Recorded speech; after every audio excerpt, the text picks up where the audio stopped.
आज इस वीडियो के बाद हम स्लीप के एक्सपर्ट बन जाएंगे और आज हम 3 चीजें देखेंगे। पहला कि हमें किस पोजीशन में सोना चाहिए, दूसरा कि जल्दी नींद लाने के लिए क्या क्या तरीके हैं, और तीसरा हमें कितनी देर तक सोना चाहिए। तो सबसे पहला सवाल आता है कि स्लीप के बारे में हमें इतनी इन्फॉर्मेशन क्यों होनी चाहिए। हम दिन भर अपने काम में कितना फोकस रहेंगे, कितने एक्टिव रहेंगे, हमारा परफॉर्मेंस लेवल क्या होगा, कितनी जल्दी हमारे फेस पर रिंकल्स आएंगे, ये सब डिपेंड करता है स्लीप पर। और हमें cancer, heart disease, Parkinson disease, Alzheimer disease, इन सब डिजीज के चांसेस भी डिपेंड करते हैं हमारी स्लीप की क्वालिटी पर। तो सबसे पहला सवाल आता है कि हमें किस पोजीशन में सोना चाहिए। हम लोग 3 ही पोजीशन में सो सकते हैं, या तो बैक पर, स्टमक पर या साइडवेज। मेजॉरिटी लोग 63% लोग साइडवेज सोते हैं। तो हम पहले इसी से स्टार्ट करते हैं। हम 2 तरीके से साइडवेज सो सकते हैं, लेफ्ट साइड या राइट साइड। हजारों सालों से चला आ रहा आयुर्वेदा और इवन आजकल की लेटेस्ट साइंटिफिक डिस्कवरीज बताती है कि लेफ्ट साइड सोना हेल्थ के लिए सबसे ज्यादा फायदेमंद है। अब सवाल आता है कि क्यों। इस बात को आप लॉजिकली एक्सप्लेन करो, तो इसके लिए मैं बहुत थोड़ी सी बायोलॉजी का सहारा लूंगा। आप जैसे ही कोई खाना खाते हैं तो वो खाना एक पाइप के जरिए आपके पेट में पहुंचता है। इस पाइप को एसोफेगस कहा जाता है। अब जैसे ही खाना आपके पेट में पहुंचता है, आपके पेट में गैस्ट्रिक फ्लूइड्स रिलीज होते हैं, यानी एक एसिड रिलीज होती है जिसे उस खाने को डाइजेस्ट किया जाता है और नेक्स्ट सेक्शंस में पहुंचाया जाता है। अब ये एसिड वापस उस पाइप में एसोफेगस में ना आ जाए, इसके लिए एसोफेगस के एंड में एक वॉल्व लगा है जिसका काम है कि जैसे ही खाना पेट में पहुंचता है वो ऑटोमेटिकली बंद हो जाएगा। अब एज के कारण या और रीजन से ये वॉल्व ढीला पड़ जाता है, जिसकी वजह से पेट की एसिड्स एसोफेगस तक पहुंचने लगती है। अब क्योंकि हमारी बॉडी के अंदर हमारी स्टमक एक बीन की शेप में लेफ्ट हैंड साइड में है, इसलिए जब भी आप लेफ्ट हैंड साइड में सोते हो तो ग्रेविटी के जरिए हमारी सारी पेट की एसिड और खाना बॉटम में रहता है, जिसकी वजह से खाने को डाइजेस्ट करना बहुत आसान हो जाता है और आपके पेट की एसिड एसोफेगस तक नहीं पहुंचती। लेकिन अगर अब आप इमेजिन करो कि आप राइट हैंड साइड में सोए हो, तो आपने इस प्रोसेस को कम्प्लीटली ऑपोजिट कर दिया है और इसकी वजह से अब आपके पेट की एसिड आपके एसोफेगस तक पहुंचेगी, जिसकी वजह से आपकी छाती जलने लगेगी और टेक्निकल टर्म्स में इसे हार्ट बर्न और रिफ्लक्स भी कहा जाता है, जिससे हाइटल हर्निया और गर्ड की बीमारी हो सकती है। अब देखते हैं कि हमारे हार्ट को लेफ्ट हैंड साइड में सोने का क्या फायदा है।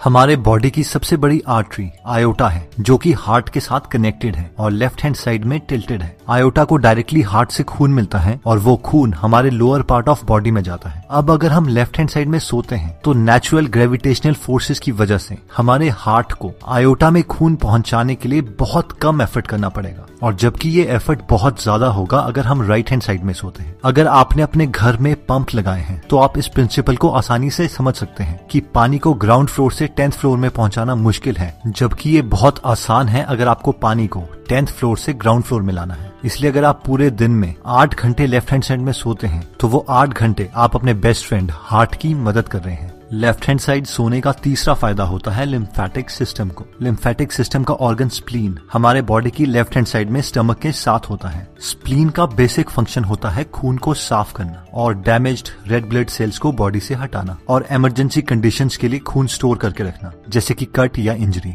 अब क्योंकि स्प्लीन को खून साफ करना है और लिम्फेटिक सिस्टम में कोई हार्ट की तरह पंप नहीं है, इसलिए खून मसल की कॉन्ट्रैक्शन से धीरे धीरे स्प्लीन तक पहुंचता है। और अगर आप लेफ्ट साइड सोते हैं और क्योंकि स्प्लीन भी लेफ्ट साइड है, तो नेचुरल ड्रेनेज की वजह से खून स्प्लीन तक पहुंच सकता है और आप अपने स्प्लीन की भी मदद कर सकते हैं। हमें बीमारियां तब लगती हैं जब हमारी बॉडी वेस्ट प्रोडक्ट्स को हमारे खून से हमारी बॉडी से नहीं निकाल पाती, और लिम्फेटिक सिस्टम का यही काम है कि वो हमारे ब्लड से वेस्ट प्रोडक्ट्स को बाहर निकाले। इसीलिए आयुर्वेदा में सबसे पहले लिम्फेटिक सिस्टम को ही ट्रीट किया जाता है। इसीलिए अगर हम लेफ्ट साइड में सोते हैं तो हम हर रोज अपने हार्ट की, अपने लिम्फेटिक सिस्टम की और अपने डाइजेस्टिव सिस्टम की हेल्प कर सकते हैं, और अगर हम राइट साइड में सोते हैं तो हमारे बॉडी के ऑर्गन्स को ये हेल्प नहीं मिल पाती। नेक्स्ट स्लीपिंग पोजीशन आती है जब हम अपनी बैक पे सोते हैं। इस पोजीशन में सोने से हमारे बॉडी के ऑर्गन्स को ना कोई एक्स्ट्रा काम करना पड़ता है, ना ही उसे कोई एक्स्ट्रा एडवांटेज मिलती है, लेकिन हमारी स्पाइन नेचुरल अलाइनमेंट में रहती है, जिसकी वजह से हमें कोई भी बैक पेन, नेक पेन या फिर शोल्डर पेन नहीं होती। जो लोग इस पोजीशन में सोते हैं उन लोगों को फ्यूचर में बहुत कम डिस्क प्रॉब्लम आती है। अगर आपको स्नोरिंग की, खराटों की प्रॉब्लम है तो इस पोजीशन में खराटे बढ़ जाते हैं, और एपनिया यानी सोते सोते सांसें रुक जाना, वो भी इंक्रीज हो सकता है। लास्ट स्लीपिंग पोजीशन आती है जो लोग अपने पेट के बल, अपने स्टमक के बल सोते हैं। ये सबसे वर्स्ट स्लीपिंग पोजीशन है और अनफॉर्चुनेटली मैं भी ऐसी सोता हूँ। इस पोजीशन में आपकी स्पाइन अलाइन नहीं होती, गर्दन घूमी होती है, इसलिए नेक और लोअर बैक पे बहुत प्रेशर पड़ता है। जिससे फ्यूचर में डिस्क की प्रॉब्लम्स आ सकती हैं। डाइजेस्टिव सिस्टम को, सर्कुलेटरी सिस्टम को ज्यादा काम करना पड़ता है, जिसकी वजह से रात को हमारी बॉडी 25% एक्स्ट्रा एनर्जी कंज्यूम करती है। इस पोजीशन का सिर्फ एक ही फायदा है कि जिन लोगों को खराटे आते हैं उन्हें खराटे थोड़े कम आएंगे। बाकी जो लोग मेरी तरह इस पोजीशन में सोते हैं वो एकदम तो इस पोजीशन को चेंज नहीं कर सकते, लेकिन धीरे धीरे हमें इस पोजीशन से लेफ्ट साइड में सोने की ज्यादा प्रैक्टिस करनी पड़ेगी। स्लीप पोजीशन से भी इंपॉर्टेंट चीज आती है कि हम कितनी गहरी नींद ले सकते हैं, जिससे ये डिसाइड होता है कि क्या हम अपनी लाइफ बिना बीमारियों के जी पाएंगे या नहीं। तो अब हम देखते हैं वो छोटे चेंजेस जो हम अपने लाइफ में अप्लाई कर सकते हैं, जिससे हम बहुत गहरी नींद ले सकते हैं। सिर्फ 2 हार्मोन्स को समझकर हम अपनी नींद को काफी अच्छे लेवल तक समझ सकते हैं। ये 2 हार्मोन्स हैं मेलेटोनिन और कॉर्टिसोल। मेलेटोनिन को स्लीप हार्मोन भी कहा जाता है, क्योंकि जिस वक्त हमारे बॉडी के अंदर ज्यादा मेलेटोनिन होगा उस वक्त हमें बहुत गहरी नींद आ सकती है। और दूसरा हार्मोन है कॉर्टिसोल, जिसे स्ट्रेस हार्मोन भी कहा जाता है। जिस वक्त हमारे बॉडी के अंदर ज्यादा कॉर्टिसोल होगा उस वक्त हम ज्यादा अटेंटिव स्टेट में होंगे, और अगर कॉर्टिसोल बहुत ज्यादा आ जाता है तो हमें बहुत ज्यादा स्ट्रेस हो जाएगा। अब जैसे ही सुबह सूरज उगता है उस वक्त हमारे बॉडी के अंदर कॉर्टिसोल का लेवल ज्यादा होता है और मेलेटोनिन बहुत कम, जिससे हम ज्यादा अटेंटिव होते हैं। सूरज की साइकिल के साथ साथ हमारी बॉडी में कॉर्टिसोल का लेवल धीरे धीरे कम होता रहता है और मेलेटोनिन का लेवल बढ़ता रहता है। जिस वक्त सूरज डूबता है उस वक्त हमारे मेलेटोनिन का लेवल ज्यादा और कॉर्टिसोल का सबसे कम होता है। इसे हम साइंटिफिक टर्म्स में सर्केडियन रिदम भी कहते हैं। इन शॉर्ट, अगर हमें अच्छी नींद चाहिए तो रात को हमारे अंदर मेलेटोनिन ज्यादा होना चाहिए और कॉर्टिसोल कम। जिन लोगों की बॉडी रात को मेलेटोनिन प्रोड्यूस नहीं कर पाती उन्हें डॉक्टर्स मेलेटोनिन की मेडिसिन देते हैं।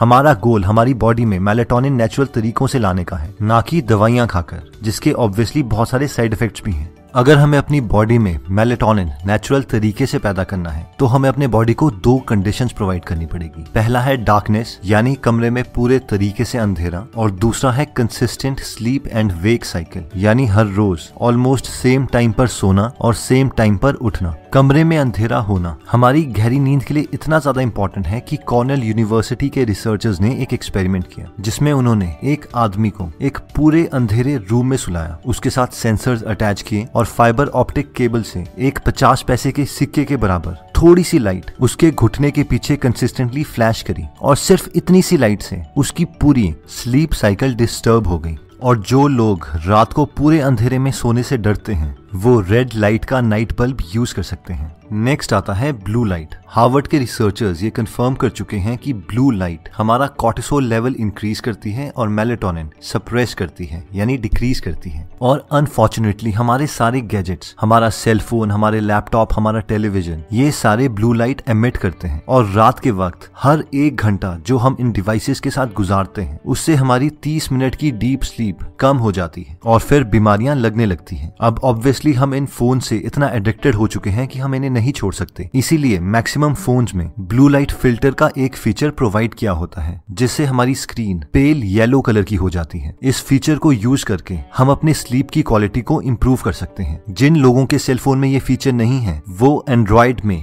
ट्वाइलाइट ऐप को डाउनलोड कर सकते हैं, जो सूरज के साथ साथ आपके मोबाइल का कलर भी चेंज करती रहेगी। और लैपटॉप के लिए f.lux एप्लीकेशन को डाउनलोड कर सकते हैं जो सेम फीचर प्रोवाइड करती है। नेक्स्ट पॉइंट कहता है कि maintain the body temperature. School में तो हमें सिखाया जाता है कि normal body temperature 98.6 degree Fahrenheit होता है, बट रियलिटी में ये पूरे दिन भर चेंज होता रहता है। अब हमारी बॉडी की नेचुरल टेंडेंसी है कि रात के वक्त हमारे बॉडी का टेम्परेचर कम हो जाता है ताकि हमें गहरी नींद आए। अगर हमारे एनवायरनमेंट का टेम्परेचर बहुत ज्यादा है तो हमारे बॉडी को बहुत ज्यादा काम करना पड़ेगा ताकि वो अपने इंटरनल टेम्परेचर को रेगुलेट कर सके। लकीली आजकल हम ऐसे एनवायरनमेंट में रहते हैं जहां पर हम अपने रूम टेम्परेचर्स को कंट्रोल कर सकते हैं। रिसर्चर्स बताते हैं कि हमारे रूम का टेम्परेचर स्लीप के लिए 16.6 डिग्री से 20 डिग्री सेल्सियस तक बेस्ट है। अपने बॉडी टेम्परेचर को कंट्रोल करने के लिए दूसरा ऑप्शन आता है कि हम सोने से 2 घंटे पहले गर्म पानी से नहा लें। अब ये सुनने में तो काउंटर इंट्यूटिव लगता है कि नहाने से तो हमारा बॉडी टेम्परेचर इंक्रीज हो जाएगा, लेकिन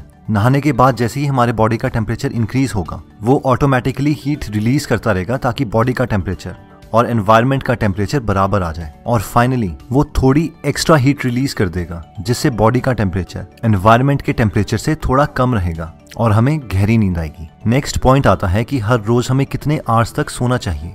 तो नेशनल स्लीप फाउंडेशन के 18 एक्सपर्ट्स ने मिलकर एल्सवेयर के स्लीप हेल्थ जर्नल में हमें ये रिकमेंडेशंस दी हैं। 0 से 3 मंथ्स के न्यूबॉर्न्स को 14 से 17 आवर्स तक सोना चाहिए। 4 से 11 मंथ्स के इन्फेंट्स को 12 से 15 आवर्स सोना चाहिए। 1 से 2 इयर्स के टॉडलर्स को 11 से 14 आवर्स सोना चाहिए। 3 से 5 इयर्स के प्री स्कूलर्स को 10 से 13 आवर्स सोना चाहिए। 6 से 13 इयर्स के स्कूल एज्ड चिल्ड्रन को 9 से 11 आवर्स सोना चाहिए। 14 से 17 इयर्स के टीनेजर्स को 8 से 10 आवर्स सोना चाहिए और 18 से 64 इयर्स के यंग एडल्ट्स और एडल्ट्स को 7 to 9 आवर्स सोना चाहिए और 65 इयर्स से बड़े ओल्डर एडल्ट्स को 7 to 8 आवर्स सोना चाहिए। तो दोस्तों इस वीडियो में हमने 3 चीजें देखी। सबसे पहली थी स्लीप पोजीशन। अगर हम लेफ्ट साइड में सोते हैं तो वो हमारे बॉडी प्रोसेसेस को हेल्प करता है, जैसे कि हार्ट को हेल्प मिलती है, स्टमक को मिलती है और स्प्लीन को मिलती है। सेकंड हमने देखा था कि हमारी स्लीप की क्वालिटी को इम्प्रूव करने के लिए हमें अपने बॉडी में नेचुरल मेलेटोनिन प्रोडक्शन इंक्रीज करनी पड़ेगी और वो हो सकती है जब हम पूरे अंधेरे में सोते हैं, सोने से पहले ब्लू लाइट को अवॉइड करते हैं या फिर स्लीप से 2 घंटे पहले गर्म पानी से नहा लेते हैं। और फाइनली हमने देखा था कि हमें हमारी एज के अकॉर्डिंग कितनी देर तक सोना चाहिए। दोस्तों अगर आप फ्री में हिंदी ऑडियो बुक समरीज सुनना चाहते हैं तो डिस्क्रिप्शन में दिए हुए लिंक पे जाके आप हमारी गीगल ऐप डाउनलोड कर सकते हैं। वहां पे आप फेमस बुक सुन सकते हैं जैसे कि the miracle morning, you can and you will, how to make friends and influence people, E myth revisited, 0 to 1, Chanakya Niti, the one thing, power of habit, wings of fire, the monk who sold his Ferrari and many more. और हर हफ्ते इस app में हम एक नई audio book summary डालते हैं। दोस्तों कमेंट सेक्शन में आप बता सकते हैं कि आप नेक्स्ट वीडियो किस टॉपिक पर चाहते हैं, ताकि हमें भी फीडबैक मिले और उसी टॉपिक्स को हम कवर करें। इस चैनल को जरूर सब्सक्राइब कर लीजिए और बेल का बटन दबा दीजिए ताकि आप ऐसी नॉलेजेबल वीडियोस कभी मिस ना करें। और इस वीडियो को लाइक जरूर कीजिएगा ताकि हमारा कॉन्फिडेंस बढ़े।